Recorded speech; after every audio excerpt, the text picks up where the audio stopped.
I am especially excited that you are tuning in today because of the amazing opportunity we have to learn from my brilliant guest co-host. I'm very excited for you to meet Dr. Deborah Gilboa. We know her around here as Dr. G. She's a resilience and stress expert who appears regularly on The Today Show, Good Morning America, The Doctors, and more. She's also a frequent contributor to outlets like The Washington Post, The New York Times, and The Huffington Post. And her message is straightforward and essential. Do stress better, be resilient. Dr. G is a board-certified attending family physician at Pittsburgh's Squirrel Hill Health Center, where she cares for diverse patients from more than 100 countries who speak more than 60 different languages. She's a graduate of the University of Pittsburgh School of Medicine and Carnegie Mellon University, and if all of that doesn't legitimize her as a stress and resilience expert, then this will. She's doing all of this while raising 4 boys. I am so excited to welcome to the show my friend, Dr. G, Deborah Gilboa. How are you today, my friend? Welcome. I'm fantastic. Thank you very much for having me co-host with you today. And I am so glad that you're here, not just because of your brilliance and everything that we're going to talk about today related to burnout and resilience, but you have very kindly sent me a couple of notes just telling me how much you've enjoyed the podcast. And so I just want to thank you so much for that support.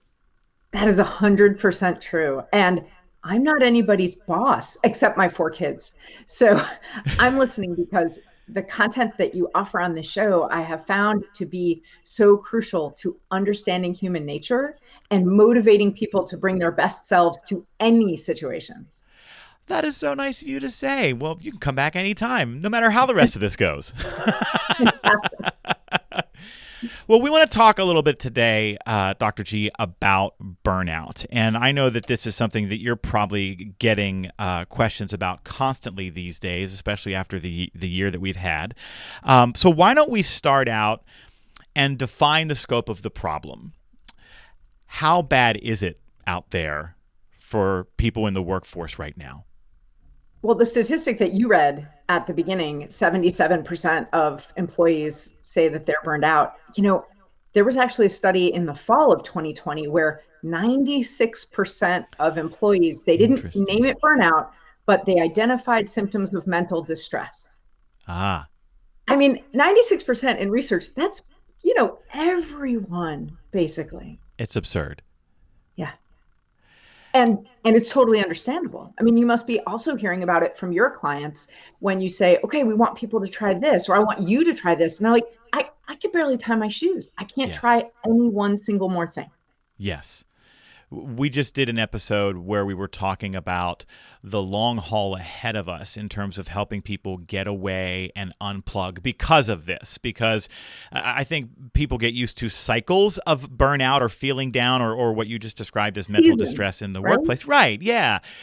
Or maybe it's project related, or if you're just dealing with a difficult customer or there's change happening at work that you're struggling with. There's so many, triggers that we could point to for it. But we're coming out of this long, sustained, painful period where people's reserves have been tapped and the reserves of their reserves have been tapped, right? Yeah. And so is it fair to say that maybe we're living in a period of collective workplace burnout that perhaps we've never seen before? I think that's true, certainly at least in our generation of leaders. I can't speak to what happened in, after the World War I and Spanish flu and then the Depression. Like, I don't know what it was like then, but in our generation, in our lifetimes, I don't think we've seen something like this before. Right. And so what's the impact of that? So if we've got 96% of the workforce is experiencing mental distress, or 77% of people are naming it as burnout, people are still showing up, but what's the impact? What is this costing us? So can we talk about the bad news before we talk about the good news? Yeah, let's do it. All right. The bad news, and this is through my lens as a medical doctor, the bad news is that a lot of people have been going through it, but kind of holding it together for everybody else. And as soon as you feel safe, have you ever had this experience, Joe, as a parent? Have you ever had the experience where in the midst of an emergency, your kid falls, there's blood everywhere, whatever it is, you do great, you hold it together. But then when that night your kid's tucked into bed, everything's fine, you've laughed about the story. That's when you feel all the emotion rush through you. Yes. Yes. Once you know it's okay, your brain sort of opens that compartment and makes you feel all those things. And I really anticipate, I work with a lot of people in the youth development industry. And I've said, as we get kids together this summer and they can be together and we are in person more, or next school year, and they finally feel like, okay, it's okay now, that may be when we see both the adults and the kids with the toughest behaviors because whoosh, now it all comes pouring out. Yeah, because we'd like to think that it comes out in a emotionally intelligent and healthy way, right? Have a good cry, or go for a long run, or have a kind of emptying of the soul conversation with your partner. And hey, we've just done some healthy processing. But for most people, it doesn't unload that way, right? That happens after the shock of, right. Oh, I had no idea that I was holding all that in. And I just want to mention that medical doctor piece, one of the things that this has done is suppress everybody's immune systems. And I don't want to stress anybody because we've all been so nervous about germs and COVID, but people's chronic illnesses are flaring now. People are more susceptible to regular illness now because we know that when you're under stress for a long period of time, you have all the cortisol and adrenaline and all those chemicals up, it suppresses the other systems. Yep. So we've got the physical toll that it's taking on us. We've got the toll that it's taking on us in the people around us. And, you just described that when it doesn't come out in an emotionally healthy way, it comes out as irritability. It comes out as conflict. It comes out, in some ways that are damaging in our relationships, not in our meeting workplaces. Our responsibilities. Right. Yeah. Just checking out of things or saying, I don't care. And now we're creating some various levels of suffering across our lives and for the lives of the people around us. So what's not good about that news? Right. Yeah. Right. So that's all the bad news. Yeah. But you were inferring that there's some good news. Tell us about that. There is some good news. And the good news is that we're not locked into patterns, roles, seasons like we had been. I've been saying a lot to people that the pandemic showed us, among other things, that things we believed were written in stone are barely written in sand. This disruption, difficult as it is, and empathy is going to be one of the key tools in a leader's toolbox. But in addition to empathy, we have opportunity, scads and scads of opportunity to change things in small ways, in big ways that actually serve the mission of your organization, that actually benefit the mental health of both leaders and everybody they lead. First of all, I give you a ton of credit for using the word scads. What a great word. And we need to, I think that just that word doesn't get enough play. And so I want to celebrate that word. It's up there with shenanigans. Yeah. Yes, good one. So empathy and opportunity then. Let's translate that into some new habits and routines for leaders. And you work in healthcare and you've seen the deluge that this industry has been under for so long. And there are so many adjacent industries, people, frontline workers in grocery stores, and there's so many people that we could point to who have just been under duress for so long and would certainly qualify at any description of burnout. What are the habits and routines that leaders need to embrace in order to take advantage of this opportunity and to show up with empathy? So one of the things is I want to give a suggestion that's a meta up in the cloud suggestion and one that's down in the weeds. Great. The meta up in the cloud suggestion is to work to do that which we want everyone around us to do, and that is separate feelings from behaviors. If you are dealing with someone who is frustrated or scared or ashamed or despondent, those feelings for them are real. And empathy would be really helpful. But turns out that there are 7, and we don't have to go into them, but 7 different cognitive barriers to having empathy. I actually talked about this in my email blast last week. The big lie about empathy is that if you're a good person, empathy comes naturally. That is not at all true. The one barrier I want to mention is that the more tied you are to either the person or the outcome of the situation, the harder it is to find your empathy. It's It's much easier to have empathy about starving children on TV in a country you've never been to and will never go to. Right. So the meta idea is to figure out, how do I separate out empathy for your feelings with judgments or rules about your behavior? Another one of the barriers that people endorse all the time to empathy is that if I give empathy for the feelings, I'm endorsing the behaviors or the decision making that came out of those feelings. And that's not true. So I really want bosses to remember that you can have all kinds of opinions about the decision making or the behaviors and still show genuine, authentic empathy for the feelings that led up to that. Okay, so we love giving scripts and real life examples here on our show, and I know that you know that. So what does that sound like? So if I'm sitting across from someone, and I love what you just said, and I'm going to come back to this question in just a second, because what I heard you describe is that for the people we are closest to in our lives, it's at times harder to feel empathy because our emotional systems are considering all of that person's sins and attributes prior to what they're going through now. And we're almost desensitized to our empathy for that person. Am I close?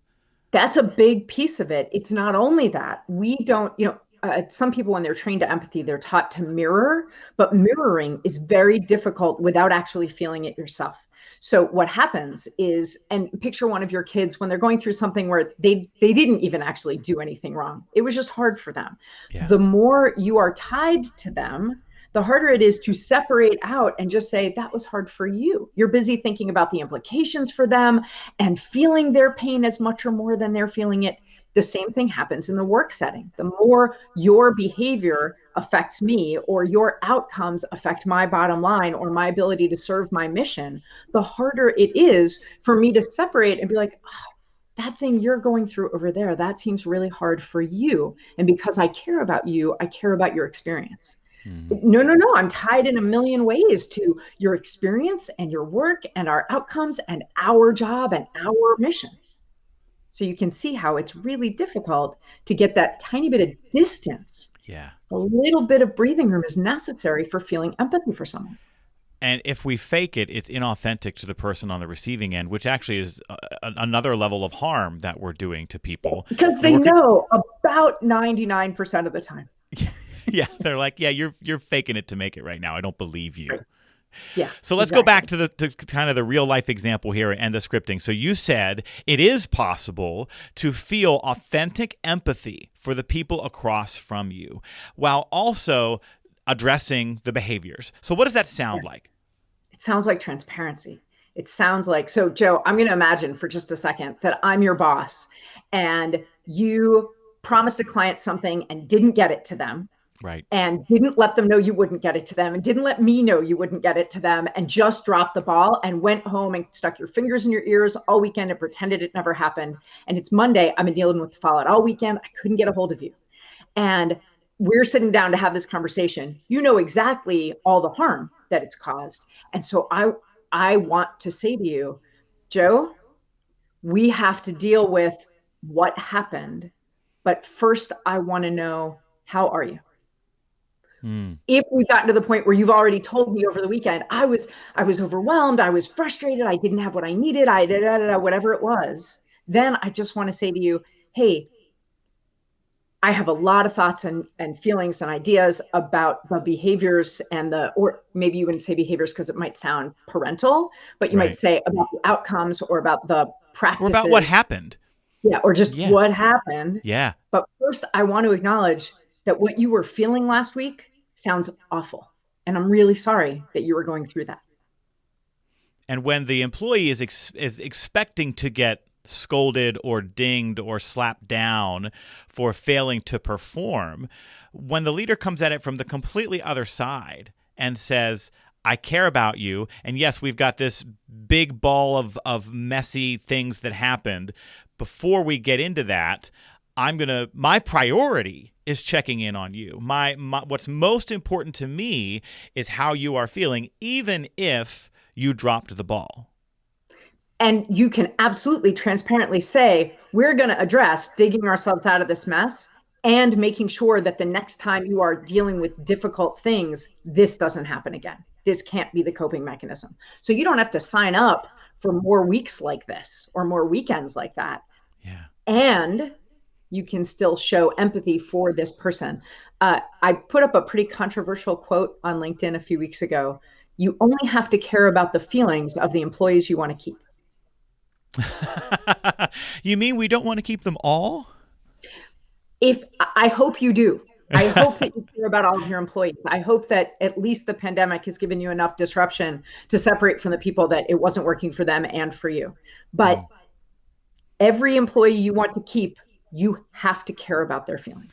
Right. And as soon as we stop demonstrating empathy for what people are going through, shared or unshared, then we end up losing talent. And that's one of the things we've talked about on our show a lot already, is that our employees are under no obligation to tell us about what's causing their burnout outside of work. And we're all dealing with things that others don't know about. And, if you've built the kind of relationship with your direct reports filled with empathy, where you demonstrate that you care about the person, where you've earned some trust and respect, which is kind of the magic dust of leadership, they're going to be more likely to share with you more detail about what they're going through, which will allow you to, in turn, be more empathetic in the way that you're talking about. But it's not something we should assume we'll get without putting in that work.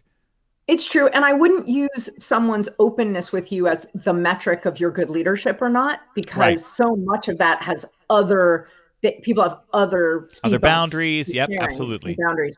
But, you said something really interesting. You said, I want to first check in with you. And that was the weeds suggestion I wanted to give. There is, to your point about so much going on outside of work and they don't owe us chapter and verse about their whole lives. Oprah, along with Prince Harry, have started a new series. Have you seen this? I just saw something in the news about this. Tell us about it. The Me You Can't See.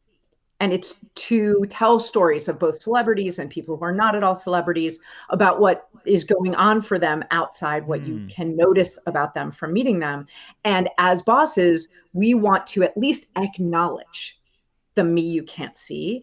And one of the ways we can do that is by just exactly what you said, checking in. As a doctor, when you come in to see me in the office, and you don't, just for transparency's sake, but when a patient comes in to see me in the office, I check their vital signs, no matter how old they are, no matter what they're there for, and no matter how recently I've seen them. Even if I just saw them yesterday and I had them come back, still, we get their temperature, their pulse, their blood pressure, et cetera, et cetera. And a couple of reasons that we do that. First of all, things can change very quickly. We've all seen that resilience is a growth commodity, which means, like in the stock market, it can go up, but it can also crash. Yeah. So checking vital signs every time there's a change in someone's behavior, in someone's stepping up for their responsibilities and their attitude, whatever it is, and regularly. So both when there's a change and regularly as a part of your process, checking their vitals. And you are all experts in your own workplace, so you know what your vital signs are better than I do. But I encourage you to choose 3 quick readings that you can get from anyone and make it a part of your process. This is the in the weeds script piece. Make it a part of your process to just check those with everybody, not because they're in trouble, not because you think they're on drugs, but because it matters to you. You care about them, so you want to check in. Right. And it all starts with that fundamental caring. We have, unfortunately, some leaders out there in the workplace who still operate with an antiquated command and control mentality that, listen, you should just be happy that you have a job, and whatever you've got going on in your personal life, you're going to need to check that at the door. I don't want to see it or hear about it. I just need you to come in and perform. And we all know, and people know who are listening to a podcast like this, typically don't operate with that mentality. But we know that doesn't work. And we know that not caring about people in the ways that you've just described, not starting from that point, does harm and never drives us to success. I'll make a crystal ball prediction about the rest of 2021 and say that leaders who are doing that, you mentioned at the beginning, people are still showing up even though they're burnt out. Right. A lot of the folks, especially the folks who are being treated like, well, you should be grateful you have a job, will only stay in that job until they can get another one. That is why they're showing up. It is the only reason they're pushing through the burnout. If they're not getting any empathy or any support at work for their mental health, for caring about them as a human.